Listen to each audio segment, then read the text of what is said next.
على هامش النسخة الرابعة لمؤتمر المصريين بالخارج، يسعدنا أن نلتقي بوجه مصر الجميل الأستاذة ميرفت خليل رئيس الاتحاد العام للمصريين بالخارج فرع بريطانيا. أهلا بحضرتك أستاذة ميرفت. أهلا أستاذة ابتهال، وأنا سعيدة جدا بتواجدي معاكم وإن أنا بشوفكم النهاردة في النسخة الرابعة من مؤتمر المصريين في الخارج. احنا اللي سعداء ودائم التواصل ما بيننا، ودايما مش بتتأخري عن يعني الوجود في أي حدث قومي، في أي حدث سياسي، الحديث عن مصر بأجمل كلمات، وده كمان بيخلينا بنحمل ليكي كل الشكر والتقدير.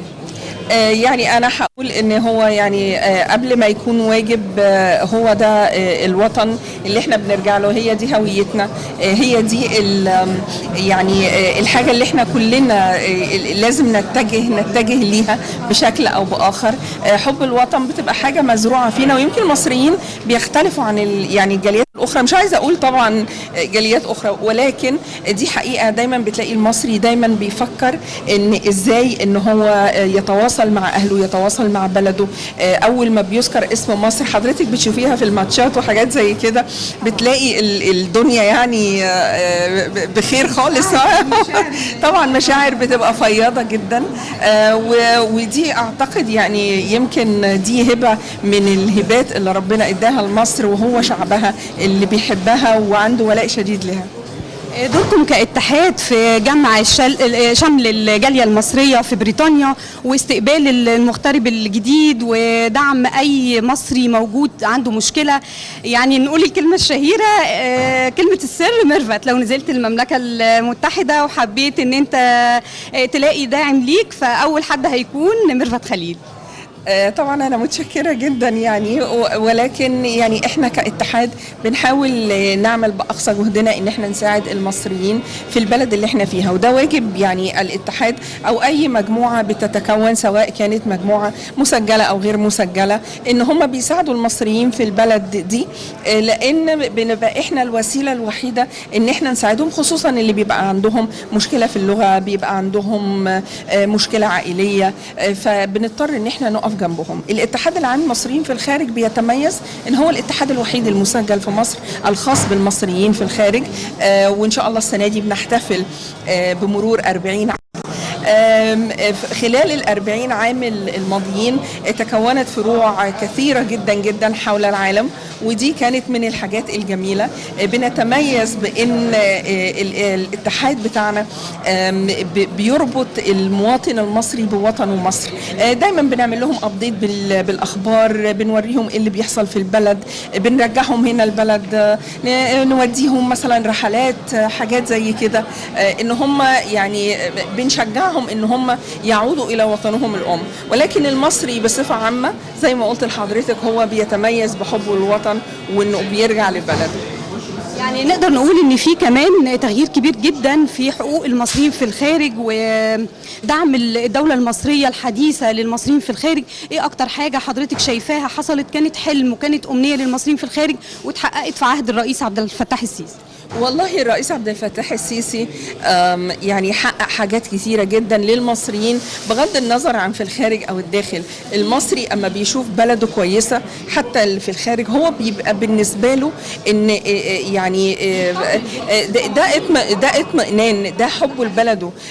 يمكن فترة الرئيس عبد الفتاح السيسي حضرتك أكيد معاصرة معانا، وهتلاقي فعلا إن نسبة كبيرة من المصريين في الخارج فكروا بالفعل في الرجوع لمصر، وكتير منهم رجعوا لمصر واستقروا في مصر. اقتصاديين كمان ومستثمرين. يمكن احنا الجيل بتاعنا مرتبط شويه، لان احنا مثلا بقى لنا 30 سنه حاجه و20 سنه، فاولادنا لسه في المرحله التعليميه.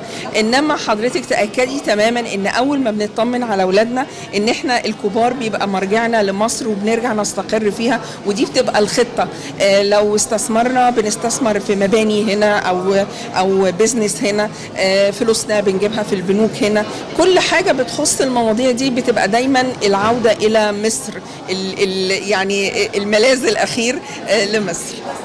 رد حضرتك بصراحه يعني اشمل واعم من الاجابه اللي انا كنت عايزاها. انا فعلا شايفه ان في حاجات كتير اتحققت للمصريين في الخارج في عهد سياده الرئيس عبد الفتاح السيسي، ولكن فعلا الاشمل والاعم هو اللي بيحصل على ارض مصر نفسها لكل المصريين. ده حقيقي. كان في ان احنا بقى لنا كوتا في مجلس النواب، ودي خطوه جيده جدا.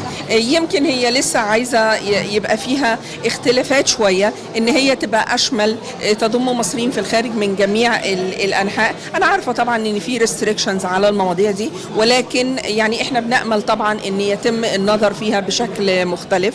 ما كانش عندنا وزاره هجره، بقى عندنا وزاره هجره اللي عامله المؤتمر اللي احنا حاضرينه النهارده كلنا. وطبعا بنبقى سعداء جدا لان بنشوف حضراتكم وبنشوف كل الناس من كل انحاء العالم.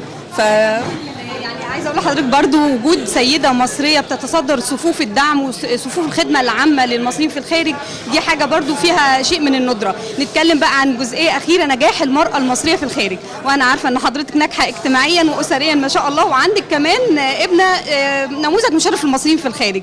كلمينا بقى عن نجاحاتها وعن نجاح حضرتك في وصول يعني البنوته دي اللي ما وصلت ليه. هو والله في الحقيقة أنا عندي 3 بنات. أول واحدة فيهم هي محامية ويعني على درجة عالية جدا من الثقافة.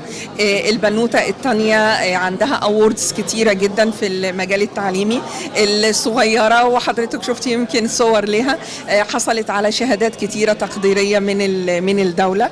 بحب أدعمهم دايما وأبين لهم إن إحنا لازم نبقى نموذج مشرف. بالنسبة لي أنا لقيت إن الحاجة الوحيدة اللي تخليني أبقى نموذج مشرف فعلا للمرأة المصرية ان انا ادخل في السياسة البريطانية، ان انا ابقى عضوة في حزب، ومن عضوة في حزب ان انا ابقى يعني في التاون بتاعتي او في المدينة المتواجدة فيها ابقى في الاكزيكتيف كوميتي بتاعتها، او زي ما احنا بنقول بالمصري في المجلس المحلي.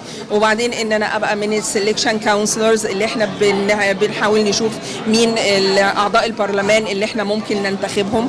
ويعني حاجات كتيرة جدا يعني بدأت أتدخل فيها وأتابع معاهم. بيبقى جميل جدا لما هم بيسألوني طبعا أنت منين، فبقول لهم ببقى فخورة جدا إن أنا أقول لهم من مصر. أو أي اجتماع بروحه ببقى لابسة العلم المصري يعني بحب أعمل